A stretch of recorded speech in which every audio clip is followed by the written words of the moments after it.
अस्सलाम वालेकुम नाज़रीन, ड्रामा सीरियल बरहम के नेक्स्ट एपिसोड में आप देखेंगे अदीज़ा की वालदा को जैसे एहसास हुआ कि ये मेरी बेटी ही पकड़ी गई। हालांकि मैंने तो रमशा का कहा था। अब जब एहसास हुआ अदीज़ा नहीं मिल रही, उनके तो हाथ पांव फूल जाते हैं।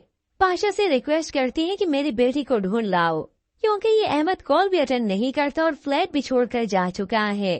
फिर यूं ही किडनैपर की कुछ ही देर के बाद फिर से कॉल आती है।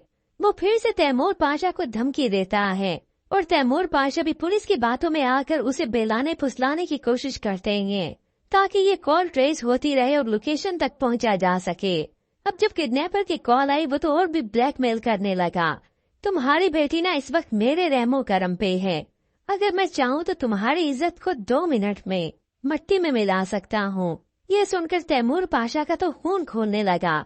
तुम सोच भी नहीं सकते मैं तुम्हारा क्या हशर करूंगा। यूं ही बिलाखिर लोकेशन ट्रेस हो चुकी है।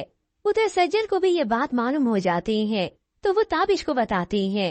ताबिश का तो रुआ रुआ उसके लिए दुआ कर रहा है कि हाँ वो सही सलामत घर वापस लौट आए। और फिर बिलाखिर हमले की तैयारी की जाती है। सारी पुलिस फोर्स तैयार हो चुकी है। उसी लोकेशन पर पहुंचा गया। अब जब रात गए बड़ी खामोशी से सब यहाँ पे आते हैं। सालार भी आगे आगे है। अलीज़ा जो कि कुर्सी से बंधी निढाल हो रही थी, अपने सामने सालार को देखा तो एकदम से आशाश बशाश हो गई। तो सालार दूर से उसे इशारा करके खामोश रहने को कहता है। एक एक करके सभी को गिरफ्तार कर लिया गया। फिर जब उस किडनैपर की आंख खुली, कौन है वहाँ पे? सामने से तैमूर पाशा उसकी तवज्जो बांटते हैं और पीछे से आ गया ये सालार। एक जोरदार इसके मुंह पे तमाचा रखता है। ये पुलिस इसे गिरफ्तार कर लेती है और अदीज़ा को भी रिहा कर लिया गया। वो अपनी बेटी को आके मिलता है, मगर ये किडनैपर तो घूरे चला जा रहा है। यूं मिशन कामयाब रहता है। अदीज़ा बाजियाब हो ही गई।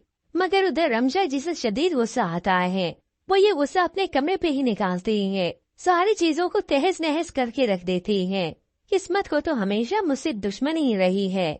खुशियाँ आते आते लौट जाती हैं। क्यों मेरे हिस्से में आधी अधूरी खुशियाँ होती हैं। यूं कुछ ही देर के बाद अदीज़ा घर वापस लौट आई।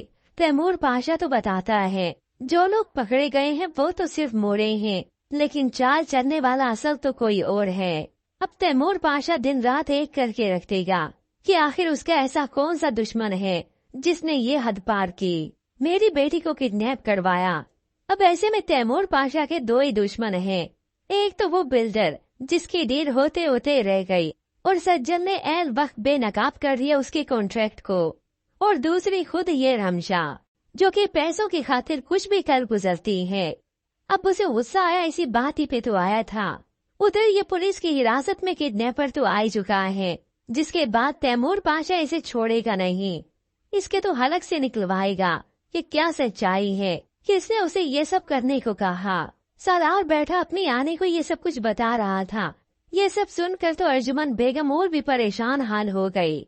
सालार अगर ऐसा है तो मुझे बर्बाद होने से कोई नहीं बचा सकता, और ऊपर से रही सही कसर तो ये रमशा पूरी करती है। कुछ देर बीत जाने के बाद वो सालार के कमरे में आती है और बड़ी खुद-एतमादी के साथ उसे बताती है कि उसने आंटी की और इसकी बातें सारी सुन ली हैं। ये सब सुनकर सालार तो हक्का बक्का रह जाता है कि रमशा के पास आने की इतनी बड़ी हकीकत आ गई। अगर इसने अंकल को बता दिया तो क्या होगा? और फिर जब ये बात मालूम होगी इस अर्जुमन बेगम को, वो भी बहुत ज्यादा परेशान हाल होगी। मगर ऐसे में इस वक्त का फायदा भी यही रमशा ही उठाएगी, जो कि इस अर्जुमन बेगम को ब्लैकमेल करेगी कि उसकी और सालार पाशा की शादी करवाए, वरना वो ये हकीकत खुद डैड को बता देगी। अब ये सब सुनने के बाद तो अर्जुमन बेगम के पास कोई चारा ही नहीं बचेगा ना करने के लिए।